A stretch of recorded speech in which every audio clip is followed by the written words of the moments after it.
Yuk, ada apa aja alat-alatnya disiapin. Timbangan. Kenapa? Ini pengkajian kaki diabetik ya. Ini kok ada pengukur tinggi ya? Ah, pakai?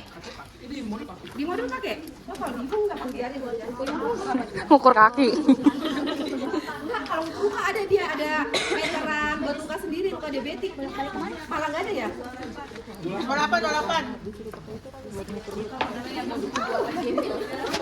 Coba lihat modulnya. 28.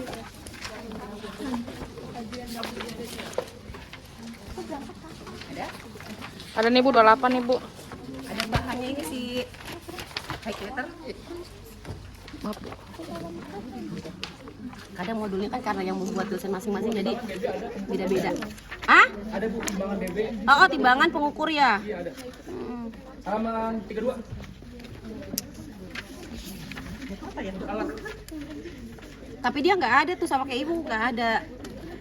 Nggak digunakan tuh. Nggak digunakan pen. Iya, nggak ada.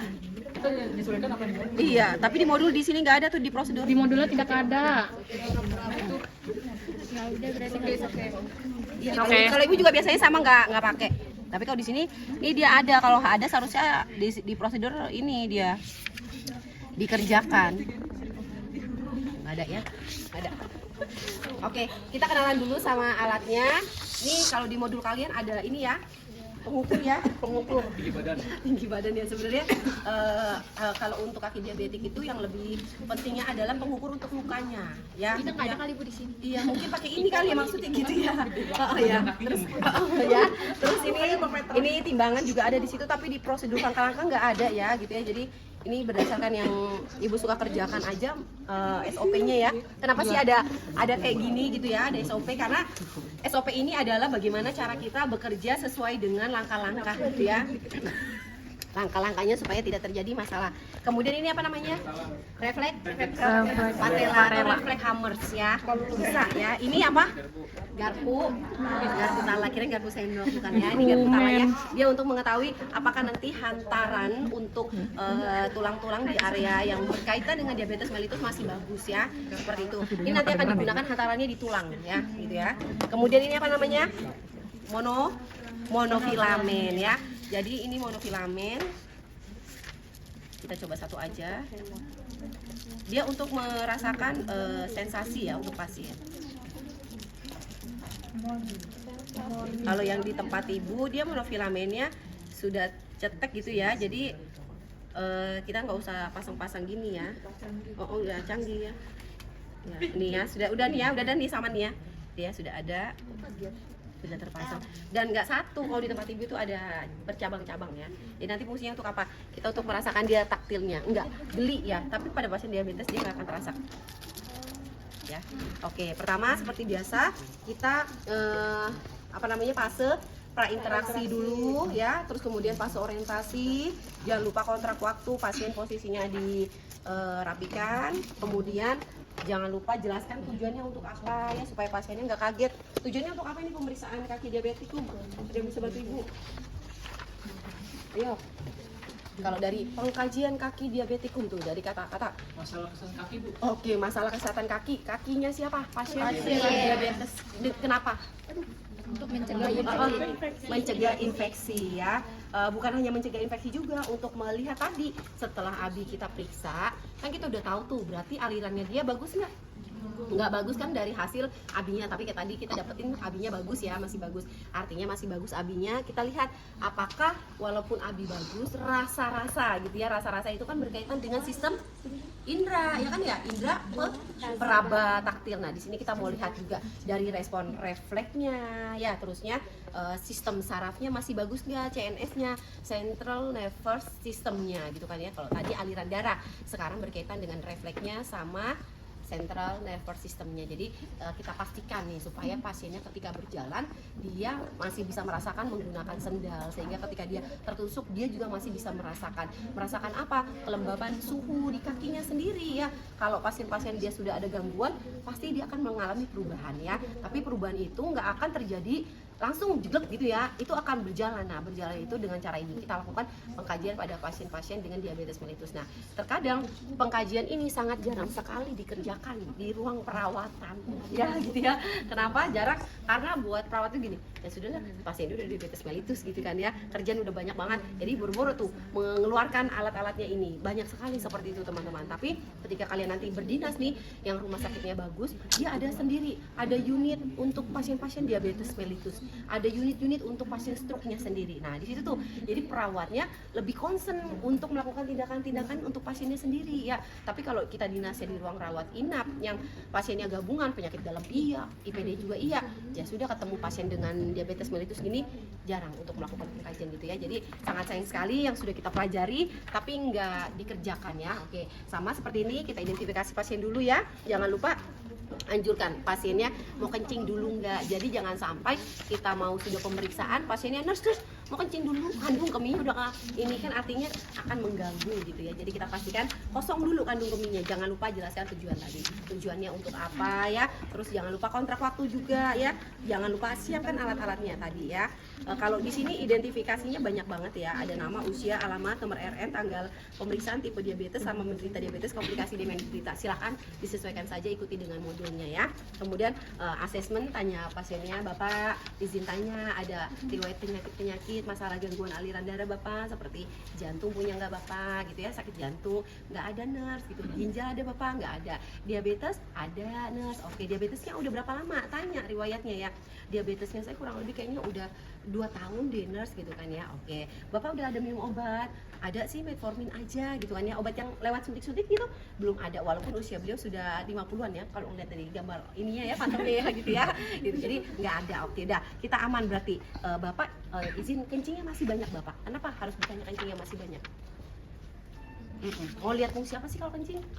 Urin, berarti fungsi ginjalnya masih bagus nggak? Kalau dia sudah sedikit artinya curiga tuh terjadi penurunan fungsi perfusi pada ginjalnya sehingga pasiennya kencing. Makanya dari situ Bapak nanti kencing dulu aja kalau mau kencing gitu. Jadi kita tanya gitu ya, enggak nurse, saya kayaknya udah lama deh ini kencingnya sedikit gitu. Nah, ini harus hati-hati ya. Kemudian jangan lupa juga kita tanya aktivitas sosialnya. Bapak pernah jatuh dalam 3 bulan terakhir? Enggak ada nurse. Pernah tersandung Bapak? Enggak. Pernah jalan sendalnya tertinggal Bapak? Enggak gitu ya. Tapi pernah sih sempat kayaknya pakai sendal kayak sendalnya keseret atau susah masukin kayak nggak masuk gitu. Itu kita harus kaji gitu kan ya. Kenapa? Oh, berarti tepat. Oh, baik Bapak. Nah, Bapak berarti tadi yang Bapak sampaikan ternyata Bapak bilang menyampaikan pakai sendal susah nih gitu, sehingga saya mau lakukan pengkajian ya Pak ya di kakinya gitu. Nanti nggak di kaki doang sih Pak, ada di beberapa tangan sama tulang-tulang di bagian dada Bapak ya. Kita mau lihat masih bagus nggak gitu ya, karena kadar gula Bapak terakhir berapa Pak? 230 nurse Fitri gitu kan ya. Oke, masih tinggi ya Bapak ya. Kita lihat nggak ada kondisi-kondisi seperti itu gitu ya. Kemudian kita lihat lagi ada luka nggak di kaki, karena kan ada poin untuk cek riwayat penyakit saraf luka ya. Bapak lihat ya kakinya ya gitu ya. Oh, nggak ada luka ya, tidak ada luka. Jangan lupa kita sebelumnya udah pakai sarung tangan ya, udah hand sanitizer, jaga privasi dan atur posisi pasien. Nah, baru kita mulai nih lakukan pengkajian. Pengkajian di sini yang pertama kali biasa kalau pada kaki berbeda dengan sistem kardiovaskuler ataupun respirasi ya. Jadi yang kita hanya lakukan adalah inspeksi, palpasi dan perkusi. Auskultasi perlu nggak? Ya, ya. Jadi jangan sampai, Bu, pemeriksaan IAPPA gitu kan ya. Iya, itu kan untuk yang lain. Tapi kalau untuk yang kaki kita sesuaikan. Jadi inspeksi, apa yang kita lihat dari inspeksi? Kita buka nih selimutnya ya. Bapak dibuka dulu selimutnya, dilihat. Apa yang kita inspeksi dari kaki pasien? Satu-satu dulu kita lihat. Ada luka nggak? Ya, terusnya kulitnya bengkak, betul sekali. Kalau bengkak gimana cara meriksanya? Ditekan ya, namanya itu cek pitting edema. Tekan, lepas 1, 2, 3. Oke, berarti kalau dia lebih dari 3 detik dia edema. Nah, edem itu berapa derajatnya? Ada berapa tingkatannya? Edema pitting 1 berapa mili? Pas Bu, ayo berapa? Edema pitting 1? 2 milimeter ya. Jadi kelipatan 2 semua ya. Jadi derajat 2, 4, derajat 3, 6, derajat 4, 8. sampai 8 aja, jangan sampai 10, jangan tambahnya udah berat banget itu ya. Jadi kita cek pitting edema bukan hanya di bagian dorsalis, tapi di bagian tibia juga dicek semuanya sampai naik ke atas ya. Oke, benar ya. Kadang kenapa harus begitu? Kenapa harus dicek? Enggak boleh ini aja Bu. Udah Bu, itu Bu derajat 1 pitting edemanya. Kenapa? Karena belum tentu piting edema nilai yang di dorsalis sama bagian tibia itu sama. Bahkan lebih banyak penampungan cairannya ada di bagian kaki ya, seperti itu ya. Jadi bisa saja sini derajat 1, di sini derajat 2 atau 3 ya, seperti itu ya. Jadi lakukan inspeksinya. Kemudian lihat ada ulkusnya enggak. Nah, itu kalau dia ada ulkus, kita seharusnya ada penggaris tuh ya. Penggaris luka. Kita lihat dia biasanya penggaris luka itu dari kertas ya. Jadi sekali pakai buang ya. Penggaris kayak penggaris anak-anak SD itu yang plastik sama kayak gitu, cuma dia dari kertas. Jadi ada ukurannya gitu ya. Jadi itu sekali kita jangan dideketin lukanya, jadi deketin sininya supaya apa? Supaya area ujung-ujung penggarisnya itu kita kan nggak tahu dia bukan steril ya, tidak mengenai area yang lukanya. Jadi kalau diperban gimana itu Bu Fit? Kita buka dulu perbannya. Namanya kita mau melakukan pengkajian. Bukan niatnya udah malas nggak usah dibuka gitu ya, tapi tetap harus kita buka, kemudian kita ukur diameternya. Oke, ini 0, ini 5, oke 5. Ini adalah panjangnya kan. Terus kemudian dari lebarnya kita cek lagi, oke 0,2. Berarti 5 kali 2 mm ya, atau cm di sini dapatnya. Kita catat semuanya, ya. Tapi kalau misalnya pas dibuka perdarahan atau Pakai pengalas. Iya, jadi bisa alat ini nanti ditambahkan pengalas ya gitu ya. Besok kalau ujian udah ikutin aja alat yang ini, nggak ada luka gitu aja, cepet biar cepet ya. karena dosen itu mahasiswa, ya penggaris kalau ada luka. Tapi kalau misalnya di praset yang ada nggak usah ikutin ya. Gitu ya. Jadi kalau dulu mahasiswa gitu, nanti kalau ujian jangan ini ya, ini strategi juga gitu ya. Dosen itu cuma bisa men-trigger apa yang disampaikan mahasiswa. Mahasiswa ngomong apa kita men-trigger tuh. Ayo, tadi disampaikan ini nih, maksudnya gimana gitu. Sebenarnya akibat kalian sendiri gitu tadi yang mengajak kami gitu ya, tapi nggak apa-apa, itu kan artinya nggak usah menjadi suatu beban, nggak apa-apa. Anggap saja itu sedang ujian, nantinya kalian akan ditanya oleh pasien ya kan, seperti itu ya. Kemudian setelah kita kaji luka, udah kita lihat semuanya diameternya, lihat kering nggak tuh kulitnya, lihat ya di caranya gimana, dipelintir perlu juga ya, terus bersisik nggak ya, kadang-kadang kita lihat, terus juga lihat ada apa tuh namanya tuh. Nah, ini ada kalus kron. Apa kalus kron? Mata ikan ya. Jadi kita lihat tuh semuanya, kita perhatiin telapak-telapaknya. Biasanya kalau mata ikan di mana? Di sini, betul, akibat adanya penebalan dari kulit ya. Jadi kulitnya itu bermasalah, dia bergenerasi secara abnormal, muncul tuh mata ikan ya, makanya disebutnya nih, cek kalus kronnya ada nggak. Kalau ada gimana Bu Fit? Ya udah nanti kita bantu bersihin tuh ya dengan menggunakan alat, bisa pakai bisturi ya. Jadi dikikis kayak medipedi gitu ya, diambil dicongkel udah ya. Kemudian kita lihat juga ada hammerlu. Apa tuh hammerlu? Lutut apa? Respon. Ada lagi yang lain. Hammerlu, benar ya. Jadi hammerlu nih ya, si jari-jari kaki pernah lihat nggak? Ini kan yang normal ya. Lihat kaki kalian masing-masing. Jadi si sikunya jempol ini dia nekuk, nonjol. Kalau nonjol dia cuma nonjol, tapi dia engselnya bengkok. Pernah lihat nggak? Enggak, karena akibat penyakit diabetes. Ya, seperti itu ya. Ada yang jempolnya agak jadi sudutnya si engselnya ini nih bagian sini ya dia agak menyiku gitu, miring ya, seperti itu. Jadi nanti sambil diguping lihat tuh gimana sih bentuknya hammerlu gitu ya. Jadi di bagian jari-jarinya khas banget, khususnya di jempol nih, kedua di jempolnya. Kalau kita kan lurus, kalau dia begini miring, jadi engselnya tuh keluar. Jadi tulangnya ini dia bentuk L gitu ya, sudut kayak sudut gitu ya, seperti itu ya, khas banget ya. Jadi kita cek juga ada nggak gitu. Kemudian lihat kuku-kukunya ya, CRT-nya boleh pokoknya sambil kita, walaupun nih misalnya di pengkajian kalian cuma memeriksanya ini saja, tapi boleh kalian tambahkan, kan kalian sedang melakukan inspeksi ya, penglihatan untuk bagian areanya. Boleh lihat apakah pembuluh darahnya tampak besar-besar, boleh kita lihat juga gitu ya. Apakah ada lebam mungkin habis kejedot, boleh juga itu kita catat, kita menjadikan data ya. Jadi nggak mesti ada yang di sini aja gitu ya. Kemudian kukunya panjang-panjang, atau ada yang habis ekstraksi gitu ya, atau ada yang cantengan, ada luka. Nah itu harus hati-hati ya, kita perhatikan untuk pasiennya. Kemudian setelah itu adanya baru setelah udah inspeksi kita lakukan palpasi ya. Palpasi apa yang kita rasakan? Anget atau enggak ya, dingin atau enggak akralnya ya. Akral apa sih akral? Bagian sensor kulit ya, karena kan kulit itu kan tubuh memancarkan panas ke seluruh tubuh ya, seperti itu ya. Kemudian sudah selesai di bagian kulit, betis juga sudah. Kita nanti pencatatan terakhir kalau di sini ya. Setelah itu baru kita melakukan pemeriksaan refleks patologis ya. Refleks patologis kita menggunakan refleks patella atau hammer. Kenapa ibu bilangnya hammer gitu? Karena dia bisa digunakan untuk semua. Kalau patella kayaknya khusus untuk patella doang gitu ya, nggak bisa digunakan untuk bagian brachialis, radialis, achiles gitu ya. Jadi refleks hammer ya gitu ya. Dia ada yang modelnya begini, ada yang modelnya dari kayu juga bisa. Palu ya, kayak palu ya gitu ya. Oke, jadi kita cek nih di sini nih ada ada refleks juga ya. Jadi kita pegang dari sini, pasiennya kita suruh relax. Bapak, relax ya Pak ya. Nih jempol kita ya. Yuk yang nggak pakai baju lengan panjang boleh dipegang ya. Jadi kalian tekuk bagian sini kalian. Rasakan kayak ada otot. Ya, ada? Boleh. Rasakan dulu. Nah, oke, jempol kalian berada di otot itu ya, di sini ya. Jadi tangan pasien taruh aja di sini ya. Relax ya. Pukul ya di bagian jempol kalian. Jangan kenceng-kenceng ya. Jangan. Iya. Ya, jempol. Ya, nanti dia akan tek gitu. Iya. Ya, kenapa? Untuk mengetahui berarti refleksnya masih bagus ya. Jadi jangan gitu ya. Jadi ini ya, dia otomatis sudah gerak refleksnya ya. Kemudian kita cek lagi, suruh tekuk ya, tekuk. Nah kalau ini untuk bagian siku ya. Nah ini kan kita pegang gini, pasiennya gini ya. Relax ya, baru ini kita ketuk karena kalau siku dia keras ya. Ada tulang di siku. Kameranya turunan kan? Ada tulang di siku. Ya, di area situ ya, sekitarnya ya. Jadi kita pegangnya gini ya. Jangan pegangnya sininya ya. Kita sanggah. Kenapa? Tujuan supaya ini menggantung. Kita cuma mau lihat refleksnya masih bagus nggak ya. Tek, pas gitu dia langsung gini. Kalau nggak kayak gitu, pasti gitu kita ulangi lagi. Ya pasti tek gitu ya. Seperti itu dia. Ya, pas di tulangnya ya. Di sini di tendon yang tadi Ibu bilang sampaikan kalian begini. Pasti ada tendon, ya. Kenapa? Harus tiduran dia ya. Ya. Nanti kalian saling getok-getokan ya. Ya, sama seperti yang di sebelah sana. Yang di sebelah sana boleh pemeriksanya dari sebelah kanan ya. Boleh. Ibu pinjam ya.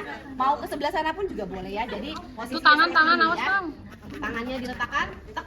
Nah, jari-jarinya pasti gitu ya, cepat hentakan refleks ya, seperti itu ya. Kemudian ke bagian area patella ya. Nah, patella ini kalau pasiennya bisa bangun, suruh duduk menggantung di area tempat tidur ya, seperti itu ya. Kakinya agak menggantung. Tapi kalau nggak bisa Bu gimana? Ya sudah, kalau nggak bisa jangan diamputasi. Ya. Ya. Kok tangannya copot ini? Iya, pokoknya nggak dipasang gitu ya. Oke ya. Jadi kalau nih ya, kakinya suruh dirilekskan ya, dirilekskan. Gini ya, kita sanggah ya. Ini gini. Jadi kita ketok nih di sela-sela sini nih, patellanya pegang semua masing-masing. Dipegang. Itu kan ada tuh. Iya. Ya, pada saat kalian gerakan ada yang pergerakan? Ada. Di area situ ya. Ya, jadi ketok gini. Tek. Nanti dia langsung tek sebentar gitu ya. Sama halnya juga sama di sini. Ya, nanti dia akan tek ya. Kemudian baru ke bagian arsiles ya. Arsiles sama ketuk aja di sini nih ya. Bagian. Iya, tumit betul. Nanti dia tek sama yang di sebelah sini. Kalau dia ada respon-respon perubahan pada saat kita ketok-ketok gitu, berarti masih bagus responnya ya, seperti itu ya. Kemudian ada lagi juga nih ya di respon. Geli ya. Ikuti ya refleksnya. Dah, berarti kita cuma mau melihat masih bagus ya. Iya, bagus refleksnya. Siapa lagi tupuk-tupuk? Buku saya Ibu. Tadi buat ibunya lihat nih, kurang. Ibu yang pinjam. Terus kita gunakan pemeriksaan garpu tala ini untuk menghantarkan udara. Caranya gimana? Ada yang pernah pakai garpu tala?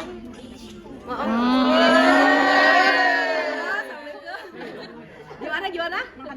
Menghantarkan udara ya. Gimana, ada yang bisa?